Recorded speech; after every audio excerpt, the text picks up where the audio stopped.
17 Gen 5 by Umarex. Airsoft pistol. Chambered in 5.95 steel ball. Okay. And target natin, no?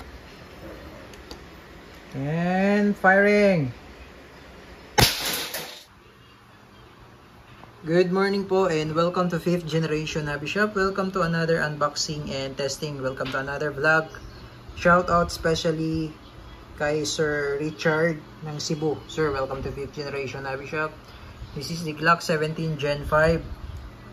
Officially licensed product of Glock, Umarex brand po. So, ang bala po niya ay Bolitas 5.95. Yan, Bolitas po yan. Meron tayong magnet dito. Yan. Bolitas siya. Pwede rin siyang plastic ball.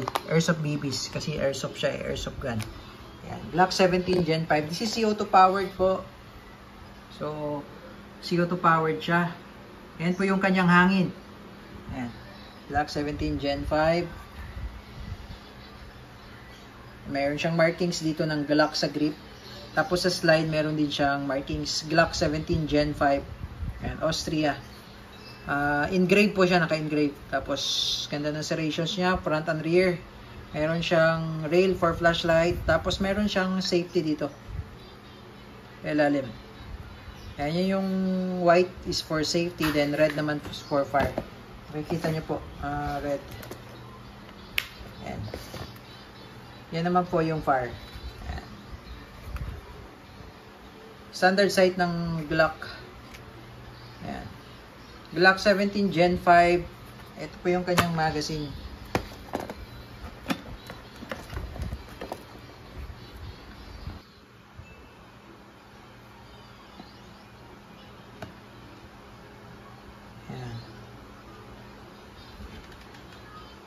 Repeater mechanism po, all steel internals, metal slide, polymer frame.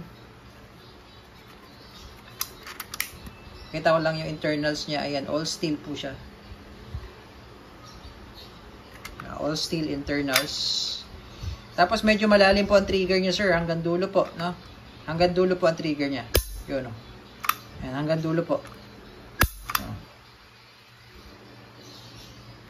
Pagkakalapitin nyo po, sagad nyo po sa dulo. Load tayo CO2 bala, tapos testing. Sir, yung capacity po ng magazine ay 14. 1.4. 14 plus 1.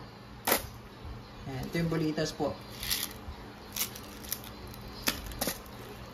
Dali lang naman po mag-load. Ito yung spring. Hulog mo lang siya dyan. Oh. Napakadali, hindi na kailangan ng BB loader.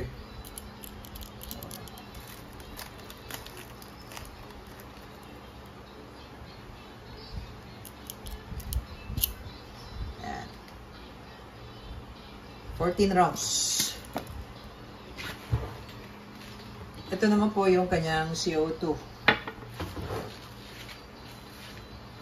Okay, patakan lang natin ng silicone oil yung part na to, sir. Ayan. Tapos load. Meron siyang kasamang allen. Kasi pitan natin yan eh. Kasama siyang allen. Maintenance manual, tsaka owner's manual.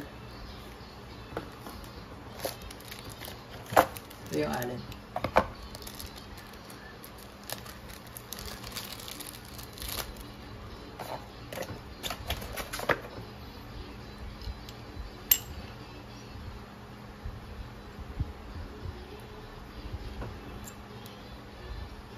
Tamang higpit lang po. Yan, meron siyang Glock. Yung pinaka-base pad niya. Ganda siya, ganda din, no? Para din siya totoo talaga, oh. 1.1 scale po yan, no? Ito, sticker lang po yan. Sticker lang yan, no? Energy Max 2.0 joules. That's 400 plus EPS. 400 to 500 EPS. Yan, all steel. Repeater mechanism. Steel po yung internals. Tapos, naka-fix barrel. Walang alog yan. Walang alog. Okay, testing. Testing Glock 17 Gen 5 by Umarex. Airsoft pistol. Chambered in 5.95 steel ball.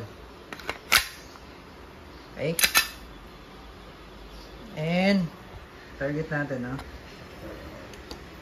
And firing. One shot. Ang lakas talaga nito.